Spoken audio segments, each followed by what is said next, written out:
नमस्कार, मैं हूं आपका दोस्त विजय विद्रोही। आप मुझसे जुड़ चुके हैं, इसके लिए आप सबका तहे दिल से शुक्रिया। अगले 8-10 मिनट में आपसे जुड़े रहने की कोशिश करूंगा। तो दो बड़े सवाल हैं कि ऑपरेशन सिंदूर के दौरान आखिर भारत के कितने लड़ाकू जहाज गिरे। दूसरा बड़ा सवाल है कि आखिर राहुल गांधी बीजेपी की आंखों में चुभते हुए नाखून या चुभते हुए कांच की तरह क्यों हैं। पहले सवाल हम नहीं उठा रहे। CDS chief of defence staff Anil Chauhan ने सिंगापुर में शंग्रीला लॉ डायलॉग में ये एक बड़ी बात कही है। उन्होंने कहा है कि भारत के विमान गिराए गए थे ऑपरेशन सिंदूर के दौरान। विमान गिराए गए थे, राफेल था, मिराज था, कुछ कोई और था, सुखोई था, ये नहीं पता, लेकिन विमान गिराए गए थे, गिरे भारत के विमान गिरे। इसका मतलब है एक से ज़्यादा विमान गिरे। सुब्रमण्यम स्वामी कह रहे हैं कि 5 राफेल गिरे। पाकिस्तान के प्रधानमंत्री शहबाज शरीफ कह रहे हैं कि पाकिस्तान ने 6 राफेल गिरा दिए। द डेली टेलीग्राफ लंदन का अखबार कह रहा है कि 2 या 3 राफेल गिरे, लेकिन जिस ढंग से गिराए गए घेराबंदी करके चीन की मदद से, उनके जो इलेक्ट्रॉनिक वॉरफेयर का आधुनिक तकनीक का इस्तेमाल करके, वो बड़ा खतरनाक है। इससे पहले भारत के वायुसेना के एक बड़े अधिकारी ने प्रेस कॉन्फ्रेंस में माना था कि भारत के सारे पायलट सुरक्षित लौट आए, और जहाज गिरने के सवाल पर उन्होंने कहा था कि ऐसे युद्ध के समय में नुकसान तो कुछ ना कुछ हो ही जाता है, अभी संख्या बताना ठीक नहीं है क्योंकि इससे दुश्मन देश को फ़ायदा होगा, क्योंकि ऑपरेशन सिंदूर ऑनगोइंग चलने वाला ऑपरेशन है, ख़त्म नहीं हुआ है। प्रधानमंत्री मोदी ने तो कल ही कहा कि ऑपरेशन सिंदूर ना तो थमा है, ना रुका है, ना स्थगित हुआ है। इस हिसाब से देखा जाए तो कायदे से भारत को कभी पता ही नहीं चल पाएगा अगले 6-8-10 महीने तक कि भारत के कितने विमान गिरे, राफेल गिरे या नहीं गिरे। राफेल गिरे तो क्यों गिरे। अब बड़ा सवाल अनिल चौहान के स्वीकारोक्ति के बाद ये उठता है कि आखिर ये विमान गिरे तो क्यों गिरे। पाकिस्तान की एयरफोर्स हम पर भारी कैसे हो गई। क्या पाकिस्तान की एयरफोर्स को चीन ने मजबूत किया, अवाक सिस्टम और बेहतर मिसाइल सिस्टम, या उनका JC-10 हवाई जहाज भारत के राफेल पर भारी पड़ा। अगर ऐसा है तो देश की सुरक्षा के लिए ये बड़ी खतरे की घंटी है। हमें आधुनिक विमान खरीदने पड़ेंगे। राफेल से काम नहीं चलेगा, जो 4.5 जनरेशन का विमान है, और चीन 5th जनरेशन के हवाई जहाज चीन पाकिस्तान को दे रहा है। और राफेल ने कोड नहीं दिया, एक मिसाइल का कोड या कोई कोड होता है, तो वो कोड क्यों नहीं दिया। युद्ध के समय या झड़प के समय ही भारत की एयरफोर्स को क्यों ध्यान आया कि कोड तो हमारे पास है ही नहीं भाई। इन सारे सवालों की चर्चा करेंगे, लेकिन पहले हमारे प्रिय डॉक्टर संपित पात्रा, उन्होंने एक गजब का सवाल उठाया है। दरअसल रेवंत रेड्डी तेलंगाना के मुख्यमंत्री ने कहा कि भाई आखिर कितने हवाई जहाज गिरे राफेल और क्यों गिरे। सबसे बड़ी बात है, रेवंत रेड्डी भी वही बात कह रहे हैं जो अनिल चौहान कह रहे हैं कि क्यों गिरे।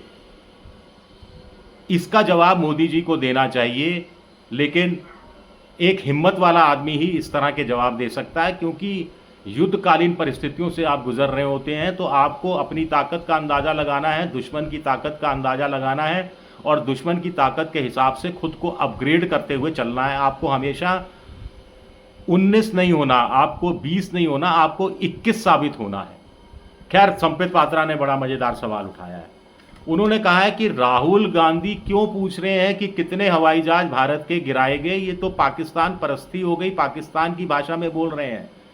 मज़ेदार बात यह है, गौर से सुनिएगा, कि संपित पात्रा कह रहे हैं कि राहुल गांधी ये क्यों नहीं पूछ रहे कि कितने आतंकवादी ठिकानों पर भारत ने सफलतापूर्वक हमला किया। राहुल गांधी ये क्यों नहीं पूछ रहे कि कितने आतंकवादी मारे गए। राहुल गांधी ये क्यों नहीं पूछ रहे कि पाकिस्तान की एयरबेस के कितने हवाई अड्डों को भारत ने नष्ट कर दिया। मज़ेदार बात है, अगर राहुल गांधी ये सवाल पूछते कि साहब कितने आतंकवादी मारे गए, कितने आतंकवादी ठिकानों पर हमला किया, कितने एयरफोर्स के बेस नष्ट कर दिए, तो यही संपित पात्रा क्या कह रहे होते कि राहुल गांधी भारतीय सेना का अपमान कर रहे हैं। राहुल गांधी को भारतीय सेना पर यकीन नहीं है। राहुल गांधी सबूत मांग रहे हैं। राहुल गांधी कौन होते हैं सबूत मांगने वाले? राहुल गांधी पाकिस्तान की भाषा बोल रहे हैं। राहुल गांधी को निशाने पाकिस्तान दे दिया जाना चाहिए। यही सारे सवाल, यही सारी बातें कर रहे होते संबित पात्रा अगर राहुल गांधी ये सवाल उठाते। यानी राहुल गांधी सवाल उठाएं तो गलत, सवाल नहीं उठाएं तो गलत। आपको ध्यान होगा कि उरी और सर्जिकल स्ट्राइक और बालाकोट के बाद जब राहुल गांधी समेत विपक्षी दलों ने भारत सरकार से यही सवाल पूछा था कि आखिर सर्जिकल स्ट्राइक कहाँ कहाँ हुई और कहाँ कहाँ कितने आतंकवादी मारे गए, इसका सबूत भारत को अंतर्राष्ट्रीय जगत के सामने रखना चाहिए। तो यही संबित पात्रा एंड पार्टी ये कह रहे थे कि राहुल गांधी कौन होते हैं सबूत मांगने वाले, भारतीय सेना का अपमान हो गया, भारतीय सेना पर यकीन नहीं है, पाकिस्तान की भाषा बोल रहे हैं, भारतीय सेना के पराक्रम से दुखी हो गए हैं क्या राहुल गांधी, उनको जलन क्यों हो रही है, मिर्च क्यों लग रही है। तो ये सवाल उस समय राहुल गांधी से पूछे जा रहे थे पुलवामा, उरी और बालाकोट की स्ट्राइक के बाद। पुलवामा पे अभी भी सवाल पूछा जा रहा है कि 350 किलो या 300 किलो RDX कहाँ से आ गया, वो गाड़ी किसकी थी। तो इन सवालों का जवाब तो नहीं है, लेकिन घेरेबंदी शुरू हो जाती है। इस बार पहलगाम के बाद राहुल गांधी ने समझदारी से काम लिया, विपक्ष ने समझदारी से काम लिया, बीजेपी के ट्रैप में नहीं फंसे, कोई एक सवाल नहीं पूछा। उस समय एक ही बात कही कि हम मोदी जी के साथ हैं, मोदी जी आगे बढ़ो, मोदी जी संघर्ष करो, हम तुम्हारे साथ हैं, पाकिस्तान को तहस नहस कर दो, कोई भी नीति, रणनीति, विदेश नीति, कूटनीति, सामरिक नीति, आर्थिक नीति, जिस नीति को अपनाना है अपनाओ, हम आंख बंद करके आपके साथ हैं, आपसे कोई सवाल नहीं पूछा जाएगा। बस आप ऐसा करिए कि सर्वदलीय बैठक बुला लीजिए, उसमें हाजिर हो जाइए और उसमें हमारे सामने अपना ये सारा बातें बता दीजिए।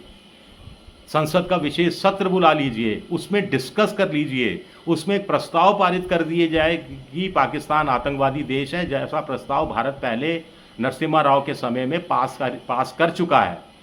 लेकिन तब तो यहाँ खामोश रहे, संबित पात्रा भी कुछ नहीं बोले, बाकी बीजेपी के नेता भी कुछ नहीं बोले, अब भी कुछ नहीं बोल रहे हैं। लेकिन अब CDS अनिल चौहान ने जो बात कही है सिंगापुर में, जो रिपोर्टेड है मीडिया में, वो एक चीज़ तो आप साफ साफ कह रही है कि भारत का लड़ाकू जहाज़ गिरा है, एक से ज़्यादा गिरा है। वो राफेल है या कोई दूसरा है हमें नहीं मालूम। अगर राफेल गिरा है तो फ्रांस की कंपनी से बात होनी चाहिए, क्यों गिरा इसका खुद शुद्ध साइंटिफिक अध्ययन होना चाहिए, सेना के विशेषज्ञों को इस पर सर खपाना चाहिए। क्योंकि कई रक्षा विशेषज्ञ कह रहे हैं कि पाकिस्तान को जो चीन से स्ट्रेटजी मिली वो बड़ी खतरनाक है, वो आगे चलकर और ज़्यादा खतरनाक भारतीय वायुसेना के लिए साबित हो सकती है। क्योंकि ऑपरेशन सिंदूर प्रधानमंत्री मोदी के अनुसार रुका नहीं है, थमा नहीं है, चलती हुई प्रक्रिया है। तो अपने आप को मजबूत करने का सिलसिला भी चलते रहना चाहिए। शुक्रिया मेरा ये वीडियो देखने के लिए। पसंद आए तो लाइक कीजिए, सब्सक्राइब कीजिए, शेयर कीजिए।